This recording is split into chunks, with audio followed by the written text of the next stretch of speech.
Itong mga damit na nakikita nyo na hinahanger ko ay sa matagal ng panahon nakatago lamang o naitabi lamang sa isang lagayan at minsan lang ito nagagamit.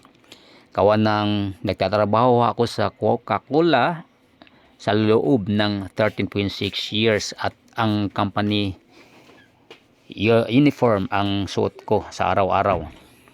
Kaya ito nilabas ko at hinahanger ko sa isang tabi na may lalagyan para hindi naman malikabukan, para ito'y mapapakinabangan. Gawa ng hindi natin alam ang buhay natin, lalo na tulad ko na isang matanda na 63 years old na. Sa taong ito anytime mawala tayo, kaya huwag natin panghinayangan ng ating mga gamit. Kung mayroon kayong mga gamit na nakatago lang dyan, gamitin nyo na. Tulad ng sinasabi ko, ang buhay natin ay hiram lamang. Sino pang gagamit niyan kung halimbawa itatago mo lang yan dahil sa inantay mo lang ang mga okasyon na dapat may suot mo yung mga iyan na nakatago dyan. Para sa akin, iba ang pananaw ko sa ngayon. Maaring ang pananaw ko noon ay ganyan, pero sa ngayon kailangan natin ilabas lahat yan at gamitin para mapapakinabangan. Tulad dito, ito pinilit kong isisiksik dahil masikip na dito sa lagayan ko, parang hindi malikabukan.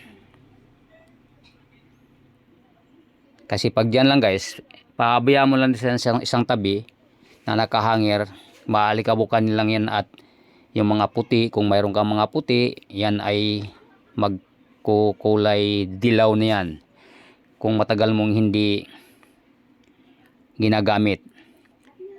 Ang ginagawa ko ngayon, parang masuot ko lahat itong nandito. Nagumpisa ako sa unahan, pag wala ng laman, pag naalisan ko na ng hanger, tabi ko ang hanger sa gilid.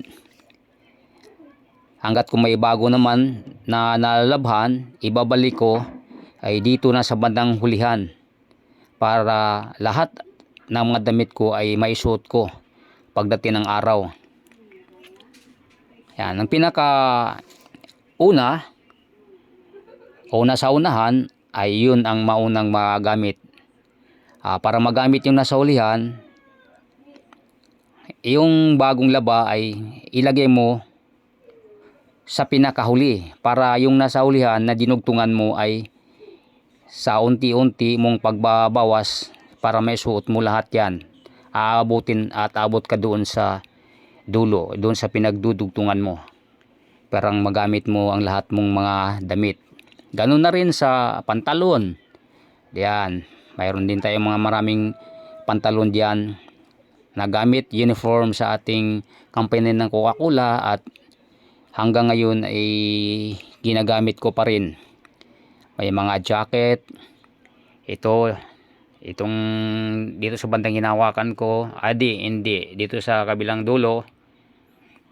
Tama ngayon guys, yung nakikita nyo, bago ko kinuha yung isa nakahangir at pinasok, mga jacket yan.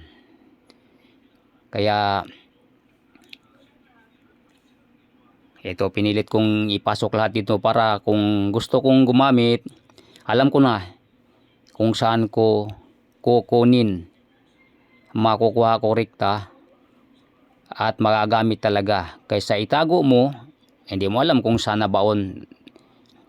Hanggat mawala na lang tayo guys, hindi natin magagamit yung mga gamit na pinaghirapan mo rin para sana mapakinabangan mo.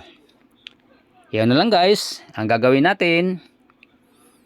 Pero huwag nyong iwanan nakahangir lang na ganyan na hindi sarado, gawa ng magkakaroon ng problema ang mga damit natin at ipagpag mo sa araw-araw, baka pasukin ng mga ipis kung ano-ano. Sayang din.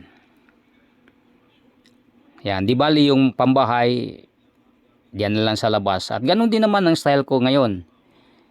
Dahil kung sa tingin nyo marami-rami itong nahangir dito, ay marami-rami din naitabi ko sa isang lagayan na pambahay.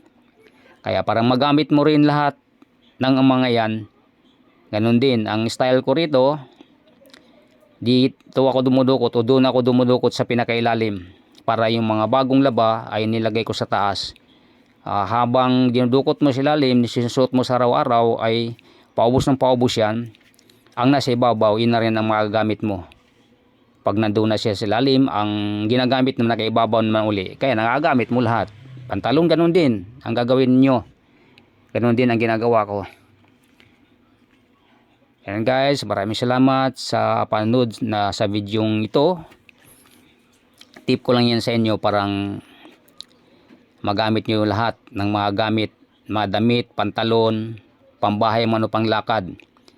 Kung halimbawa natapat diyan sa unahan at may lakad kang importante at sa tingin mo kailangan mo ng magandang damit, ituring mo na rin na yung damit na nakabungad na para sa araw na yan ay maganda, o lahat ng mga damit na nilagay mo diyan puro maganda. Kaya wag ka nang mamili para masuot mo lahat. Kung ano nakabungad, yun na suot mo guys, para masuot mo lahat yung mga nakatago mong mga gamit diyan, damit, pantalon, jacket o ano pa man. Hanggang dito na lang guys, at maraming salamat sa inyong panonood,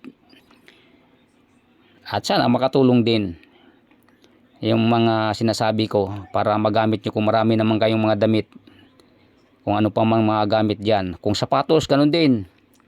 Kung marami kang sapatos, araw-arawin mo rin. Kung abot ng 7 yan, araw-araw yan ang gamitin mo, isa-isahin mo para lahat yan ay iyong magagamit. Bye bye, God bless us all.